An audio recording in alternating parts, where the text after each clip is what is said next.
direito médico, onde ele entra exatamente em relação à gestão? O que acontece é que nós, médicos, estamos há muitos anos ouvindo falar em segurança do paciente, e óbvio que isso é importante. Mas o profissional de saúde não aprendeu a pensar em segurança jurídica.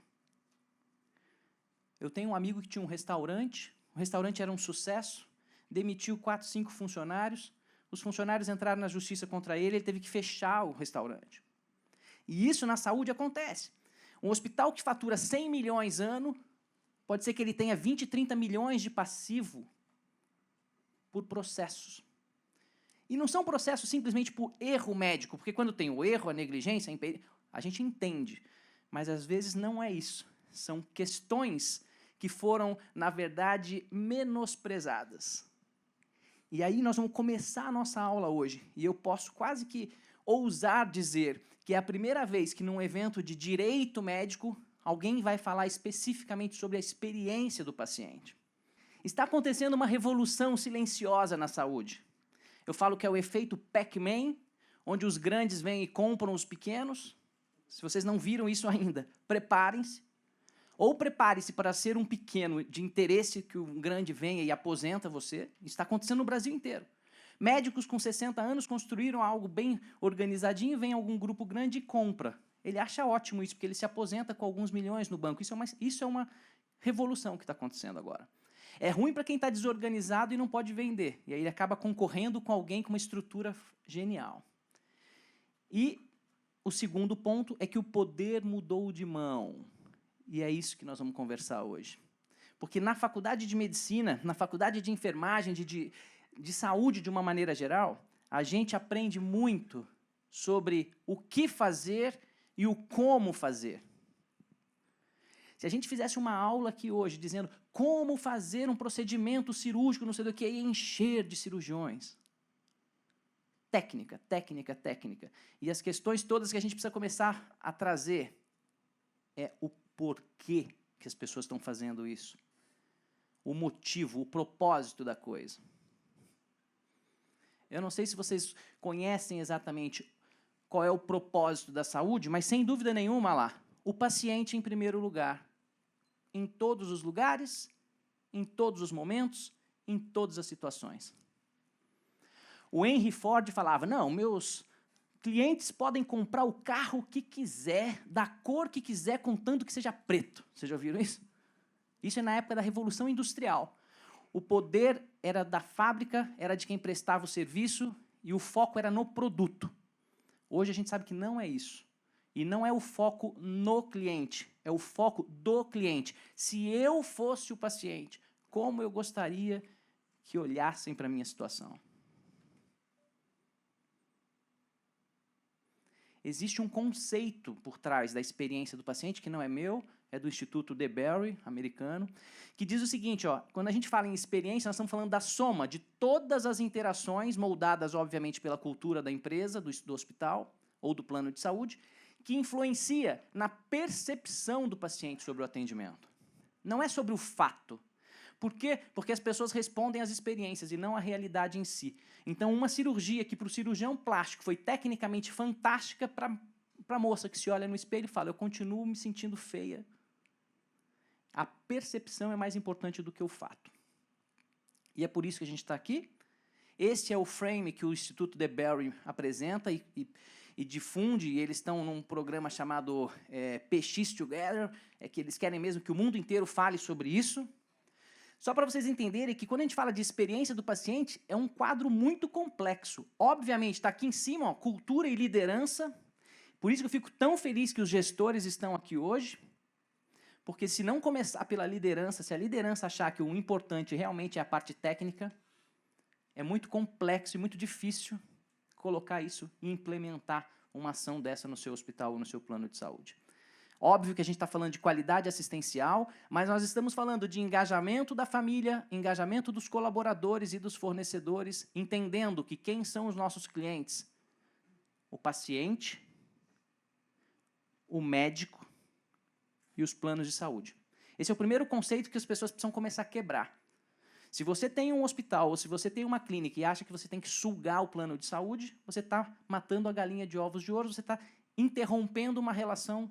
E isso nós vamos ter uma aula fantástica hoje sobre isso, sobre relação com o plano de saúde. Tecnologia, inovação, arquitetura hospitalar, as políticas, tudo isso faz com que o cliente, em algum momento, ele tenha uma percepção sobre o seu serviço. E aí nós criamos esse gráfico, que é talvez o gráfico mais importante que eu quero apresentar para vocês hoje. E eu sugiro que desde o recepcionista, ou vou falar mais ainda, desde o porteiro do estacionamento do seu hospital, tenha esse gráfico na cabeça. Sabe por quê? Porque imagina que ele foi no meu consultório, super bem atendido, quando ele saiu, roubaram o carro dele. Fica um sentimento, caramba, esse lugar não é seguro para mim. Você está entendendo o que eu quero dizer? Para o marketing, e nós vamos ter uma aula hoje muito bacana sobre marketing para a saúde, isso aqui que eu vou mostrar é muito óbvio. Ó. A experiência propriamente dita está no centro. Antes do paciente virar um cliente, ele tem uma expectativa, antes dele chegar no seu hospital ou na sua clínica. E depois que ele é atendido, ele vai sair de lá com uma receita, mas mais do que isso, com um sentimento. Então, olha que curioso. Todo paciente tem uma dor, tem um desejo, e ele tem que tomar uma decisão. 3 Ds, para ficar bem didático. Dor, desejo e decisão. A partir do momento que ele tomar uma decisão, e é exatamente aqui que o marketing vai atuar, ele vai passar a ter a experiência dele no seu hospital, na sua clínica ou no seu laboratório. Ele tem acesso, ele espera ter um atendimento fantástico e ele quer atenção centrada nele. E hoje, graças a Deus, a enfermagem cuida muito bem disso para a gente no hospital. Segurança centrada na pessoa. A gente falava no paciente, mas é na pessoa. E aí, acabou o atendimento, ele foi para casa. Hoje, toda a medicina baseada em evidência fala o quê? Que o desfecho clínico é a coisa mais importante. Vocês concordam com isso? Não. Em parte. O desfecho é importante, a gente quer que todo mundo saia lindo da cirurgia, que todo mundo sobreviva muito, tenha longevidade, mas às vezes as pessoas morrem, não morrem. Eu sou diretor do Hospital São Francisco, a gente tem oncologia lá. Então, toda semana alguém vai morrer. Então, o desfecho clínico não é o mais favorável, mas o sentimento tem que ser. É isso que eu vim falar com vocês. Porque, senão, o seu cliente vai reclamar. Se ele for atendido e o sentimento for sensacional, ele não vai reclamar. Ele vai recomendar. E aí fecha o ciclo. Essa é a jornada do meu cliente, do seu cliente e de qualquer cliente em qualquer lugar. Só que para a saúde parece que a gente não viu isso dessa maneira tão didática. Porque a hora que a recomendação influencia na decisão, o ciclo se fecha. Estão entendendo o que eu estou falando? Vamos esmiuçar um pouquinho?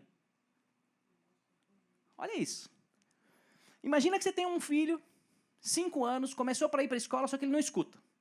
Aí você põe aquele aparelho horrível no ouvido do seu filho e ele vai para a escola. O que acontece quando ele voltar da escola? Bullying. Ah, o que tem, né? Aí algum engenheiro, casado com alguma criativa, publicitária, provavelmente, inventa um aparelhinho desse, e aí o seu filho vai no dia seguinte para a escola com esse aparelhinho aqui. O que acontece com o seu filho lá? Ele vira o centro das atenções. E aí as mães vão te ligar e falar assim, vem cá, Mariana, onde você comprou aquele brinquedinho que o meu filho quer um? É isso que a gente precisa começar a olhar. É um sentimento diferente. Só isso. Ah, é o mesmo preço? Quase o mesmo. Deve ser o mesmo preço, gente. É valorizar. Ah, mas o meu filho não é surdo, né? Isso. Você põe uma criança na maca, leva ela para fazer uma tomografia ou para o centro cirúrgico, ela vai gritando pelo corredor, não é assim? Alguém bolou, fala assim, caramba. Leva num carrinho, ele vai achar que está no shopping. Aí os homens falam assim, e não pode ter um carrinho desse para os homens? Eu falo, pode. Sabe por quê? O paciente falou, André, há uns meses atrás eu fui operado, saí sem cueca, de camisola, numa maca pelo meio do corredor do hospital.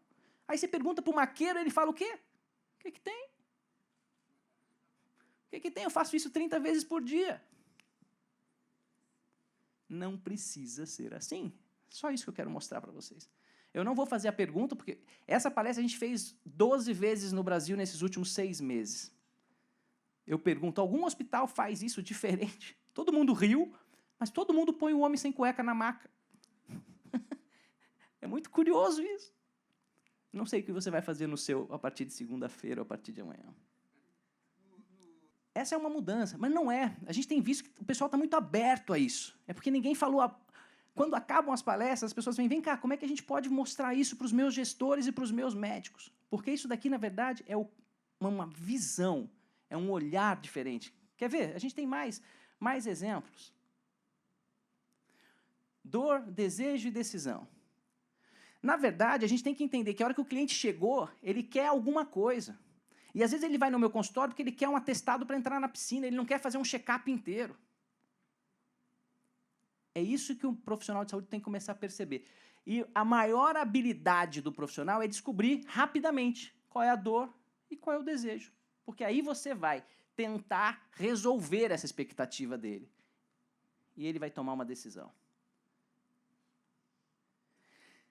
Não é em São José, não é em São Paulo, é no mundo inteiro. As pessoas querem isso aqui, ó. Facilidade, comodidade, resolutividade, mas principalmente atenção e respeito. Qualquer pilar de humanização está baseado em cima de segurança, cordialidade, comunicação e eficiência. E quando a gente fala de tomada de decisão, guardem essa matériazinha aqui, ó. Existe uma lei para isso, que é a lógica, a experiência e a informação. A informação hoje é muito fácil, né? Você jogou no Google, você tem tudo. Tudo.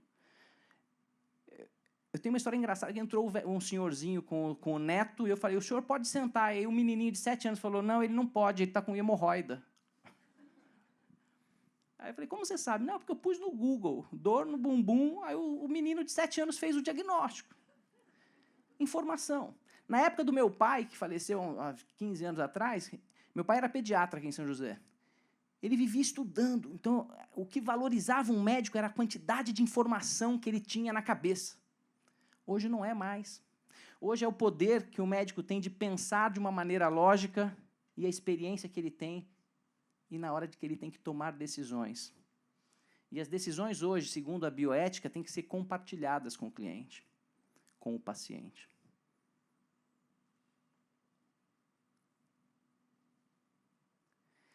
Ele decidiu que ele vai para o seu consultório. Óbvio que a arquitetura da sua clínica é importante. Como que é feito o agendamento? Tem uma clínica em São José que você liga, a pessoa fala assim, não, a agenda do doutor está fechada, só vai abrir em fevereiro. Umas. Gente, que história é essa? Você acha que alguém vai esperar 3 meses para abrir a agenda do médico hoje? Não é mais fácil entrar lá no site, entrar no WhatsApp, ver quais são as opções? Isso aí é inevitável, é tecnologia facilitando. Eficiência e resolutividade.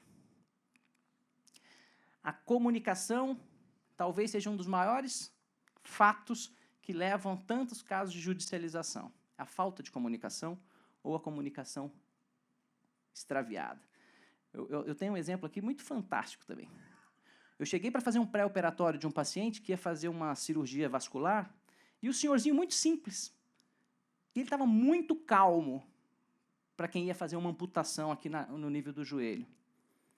E aí eu perguntei, o senhor sabe o que o senhor vai fazer? Ele falou, eu vou fazer uma cirurgia na perna. Ótimo. Fui lá falar com o cirurgião falou, ele já até assinou o termo, viu? Aí eu fui olhar a assinatura do termo, era o dedão, sabe, mais ou menos assim? Aí ele falou, mas você explicou para ele o que você... Não, eu falei para ele que eu ia amputar a perna. Eu voltei lá, porque eu não acreditei muito nisso. Eu falei, seu João, o senhor sabe o que é amputar? Aí ele falou, não. O cara ia acordar sem a perna. O médico fez certo? Fez, ele contou. Ele pediu para assinar. A doutora Salete vai falar sobre consentimentos hoje. Mas a garantia de que ele entendeu é nossa, é do profissional. E é nossa quando a nossa secretária dá a informação também. Ah, não fui eu não, foi minha secretária. A responsabilidade é sua. Esse é o gráfico que todo profissional de saúde aprende na faculdade, mas depois esquece. E talvez seja também um dos principais problemas da saúde hoje. Você vai num pronto-socorro com uma queixa, o médico às vezes não quer nem deixar o paciente sentar. Qual é a sua queixa? Dor de cabeça. Toma uma dipirona, vai para casa. Ah, não, a dor é nas costas, então não é dipirona. Toma um Voltaren e vai para casa. No dia seguinte, ele volta com a mesma dor de cabeça. Ah, o que tem? Não é mais o mesmo médico. No plantão roda.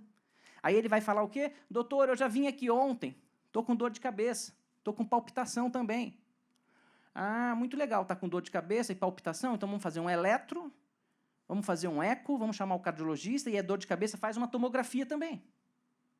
Veio tudo normal, faz tramal, faz um negócio mais forte que a dipirona, manda o cara para casa.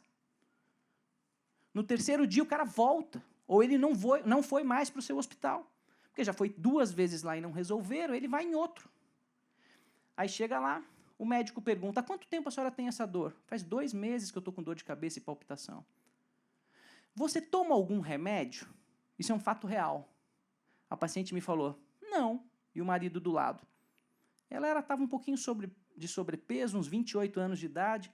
Eu falei, você não toma nenhum remédio? Não.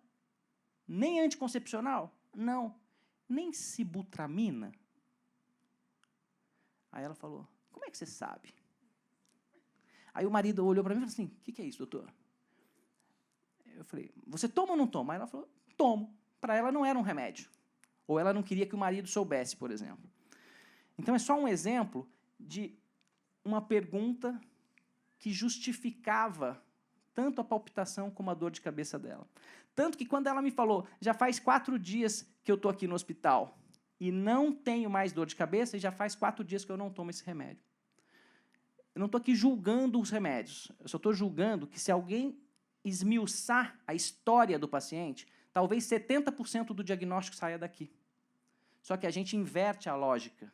A gente tem pressa. Hoje o profissional de saúde fala em tocar ficha. Eu conheço tocar gado. Agora, tocar ficha, sabe o que é tocar ficha? É atender as pessoas no pronto-socorro. É horrível. O paciente sai do pronto-socorro. O que ele faz? Amassa a receita e joga fora. Vocês não estão vendo isso acontecer? Simplesmente porque a ordem, eles estão vindo para cá em vez de vir para cá. Colheu uma história, fez o exame físico.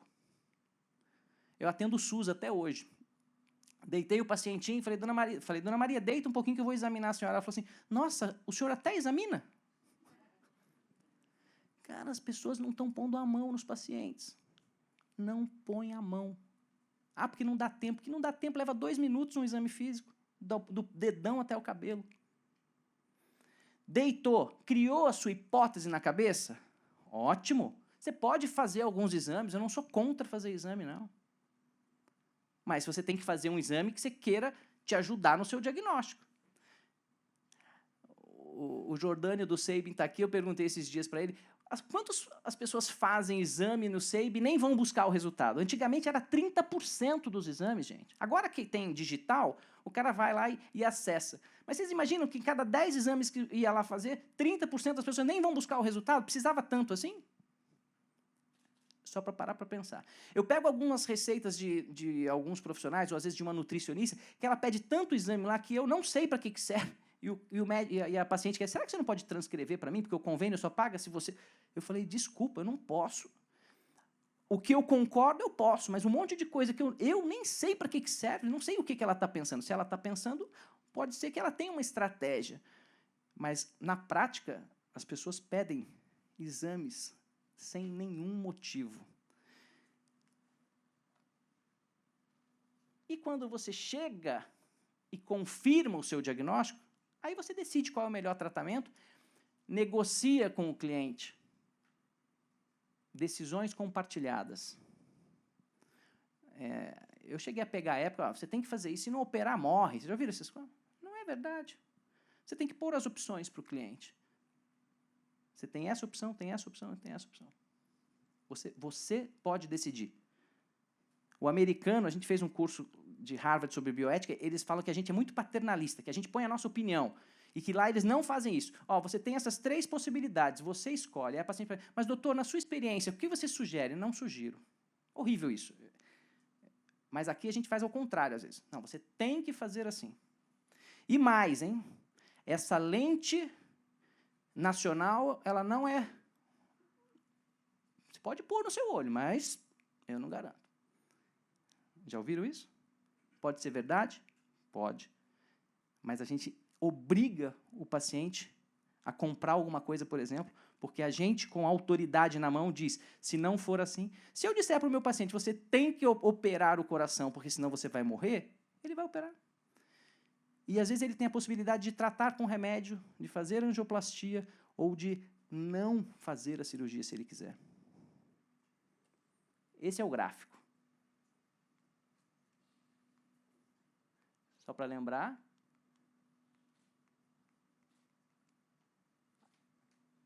chegou ao resultado que você queria, ou não. Internei uma pacientinha no hospital, senhorzinho, dono de uma empresa, a enfermeira passou uma sonda nasogástrica, a filha distinta na porta olhando, o senhorzinho virou e a sonda saiu. A médica entrou e falou assim, seu João, se o senhor tirar a sonda de novo, eu vou ser obrigado a amarrar seu braço. Aí a filha falou, epa, meu pai não puxou a sonda, eu vi. A técnica não tinha posto o adesivo. E o meu pai está lúcido, ninguém precisa amarrar o braço dele. Entenderam? O paciente foi para casa, ótimo, salvaram a vida dele na UTI. A filha me manda uma resposta, doutor, muito obrigado pelo carinho, as enfermeiras foram ótimas, mas... aquela doutora tal, ela não serve para trabalhar. Ela ainda falou assim, não serve nem para ser veterinária. E eu tenho feito essas palestras para os veterinários também. E eu falo mesmo, nem para veterinário, porque os veterinários são super atentos com a humanização. Tem um hospital em São Paulo de veterinários que eu dou consultoria, quando morre o cachorrinho e eles mandam o atestado de óbito depois para a casa do paciente, 3 dias depois, eles mandam uma flor branca. Eu perguntei para o dono do hospital, quanto custa isso? Ele falou, custa 70 centavos essa flor. E aí ele me falou, olha só, já recebi dezenas de e-mails dizendo, nossa, nunca imaginei receber esse carinho de vocês. Percebe? Ah, não tenho dinheiro para investir nisso. Não é dinheiro, não. É uma sacada. Então, às vezes, o resultado é ótimo e o sentimento é, caramba, alguma coisa não saiu como eu queria. E aí vai lá para o Reclame Aqui, põe no Facebook, aquelas coisas que vocês conhecem. Você cria uma reputação em 25 anos, 30 anos de médico, algum digital ou influencer põe uma matéria falando mal de você e acaba com a sua reputação. Ah, depois ele põe lá uma matéria assim, olha, foi engano, tá? Não resolve, não apaga. O que a gente quer é que as pessoas falem bem. Quando o profissional, quando vocês vão no médico, imagina que você vai num médico que você nunca viu. Aí você vai fazer o quê? Você joga onde? No Google, né? Deixa eu ver qual é a reputação desse médico. É isso. E não é você que faz isso, todo mundo faz isso. E os milênios, os meninos com 16, 17 anos, que daqui a 5 anos são nossos pacientes e eles que vão estar pagando a nossa conta, eles vão fazer isso. Eles vão saber qual faculdade que você fez, eles sabem que você fez tudo, ele já sabe a sua vida, ele sabe até o time de futebol que você torce. Está aqui. Essa metáfora está todo mundo falando, que é verdade. Quando a gente fala de segurança do paciente, ah, mas o que tem que eu operei a perna errada, né? O paciente que morreu, o paciente que perdeu o pé. A gente tem que imaginar que todo mundo, se um daqui dessa equipe errar, morre todo mundo. Ah, mas eu só esqueci de fechar a porta do avião. Também meu namorado me mandou um WhatsApp bem na hora, era importante. Não é isso? Eu só não fechei a porta do avião. Vocês viram uns anos atrás, saiu uma porta voando. Se morre um, morre todos. Se a gente pensar isso na cirurgia, a gente vai pensar em cirurgia segura e em paciente seguro. E essa metáfora? Todo mundo que tem um hospital ou uma clínica grande é obrigado a manter uma né? Uma brigada de incêndio. O seu hospital já teve algum incêndio nos últimos 30 anos? Na Santa Casa de Jacareí a gente teve um, há uns anos atrás. O William estava lá ainda, na época, a gente teve que desocupar o hospital. Também 150 anos de fio desencapado num porão. Vocês imaginam o que foi aquilo? Uma vez. E a gente mantém uma brigada de incêndio. E quantos mini incêndios a gente tem o dia inteiro nos hospitais? Quem apaga? Doutor, eu tenho uma reclamação. Você vai me ouvir ou não? A gente tem que ouvir. Porque senão essa reclamaçãozinha vira um processo gigante. Pode falar. Marca uma reuniãozinha, traz a família aqui. Eu vim aqui porque o médico da UTI prescreveu Viagra para o meu pai de 85 anos. Cara, que absurdo! Não parece um absurdo isso, gente? Parece, né? Mas, eu falei, o seu pai, ele tem um negocinho chamado hipertensão pulmonar, não é isso? Sim. Então, o Viagra é um remedinho que foi feito para dilatar as artérias do pulmão. Primeiro, a primeira função dele é a hipertensão pulmonar, a gente usa em recém-nascido. Também melhora a potência, mas não foi para isso que foi usado no seu pai ou no seu avô. Fique tranquilo. Aí a pessoa fica até com vergonha, entendeu? Mas já pôs no Facebook, doutor obsceno só pensa naquilo. Adianta voltar e falar, olha, foi um engano. Não adianta. Então a gente precisa explicar melhor e se preocupar em apagar os incêndios antes que eles virem o terror da sua vida. Olha isso. Esse Instituto Canadense, em 2000, 1 milhão de pessoas sofreram eventos adversos. E quase 100 mil pessoas morrem por ano por causa do atendimento. Dá para acreditar isso? Às vezes é melhor não fazer nada. Às vezes a gente atrapalha em vez de ajudar. Eu tenho tantos cases para isso, que em meia hora eu tenho que economizar. Porque senão a gente ficava contando aqui vários casos de pessoas que vão exagerando, exagerando, exagerando. Isso aqui, é o tal do time out, 30 segundos antes da cirurgia. Doutor, sua equipe está completa? Vai operar o lado certo? Equipamento está ótimo? Está todo mundo aí? Pronto, 30 segundos. Aí o cara fala, não tenho tempo para fazer isso. Caramba! Não tenho tempo. Olha só, o resultado pode ser positivo, a experiência é positiva. Esse é o cara que vai te amar para a vida inteira. Esse vai ser o cara que, se o plano de saúde te descredenciar, ele vai fazer um abaixo-assinado para o plano dizendo, a gente faz questão desse médico no corpo. Se você não colocar esse médico de volta, a gente troca o plano da empresa. Vocês acreditam que isso acontece? Acontece. E se o gestor for esperto, ele fala assim, opa, vamos ouvir os nossos clientes. Às vezes, quando é um, não, mas quando 5, 10 mil pessoas fazem isso, eles voltam um médico para o plano, para vocês terem uma ideia. O serviço foi ótimo, o sentimento foi horrível, esse cara vai reclamar. O resultado foi ruim, mas o sentimento foi bom. Doutor, meu pai morreu de insuficiência cardíaca, mas muito obrigado por esses 10 anos que o senhor tratou ele com carinho. É isso. Esse é o sentimento. Se o resultado for ruim, e no dia você falar que o paciente é fresco, a família é chata e não quero... Prepare-se, você vai contratar um desses colegas aqui.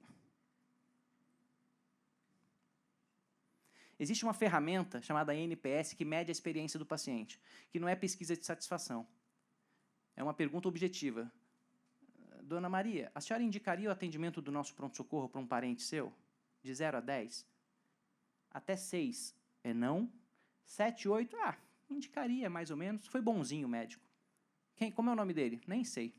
E o 9 ou 10, não. O cara é sensacional. O cara me deu, acertou na mosca, me ouviu, perguntou da minha família, se interessou pelo meu caso. É isso. Esse é o médico, esse é o profissional que vai receber recomendações.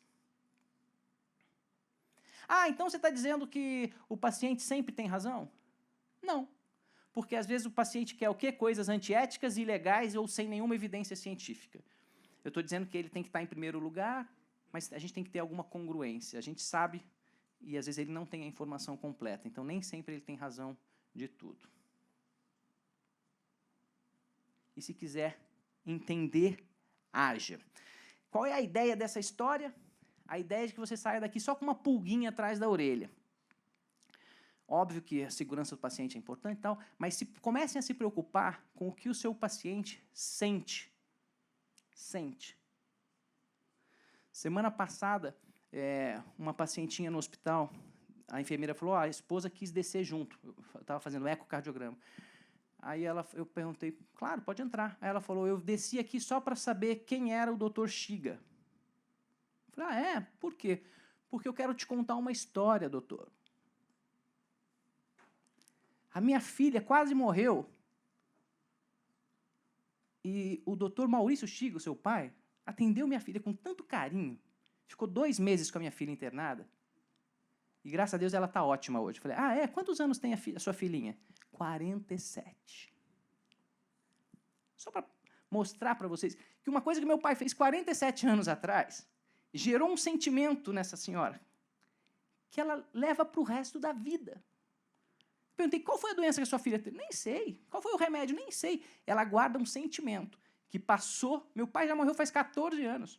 O sentimento passa para mim e minha filha, que vai ser médica, agora passa para ela. Vocês estão entendendo o que eu quero dizer? O quanto isso é poderoso?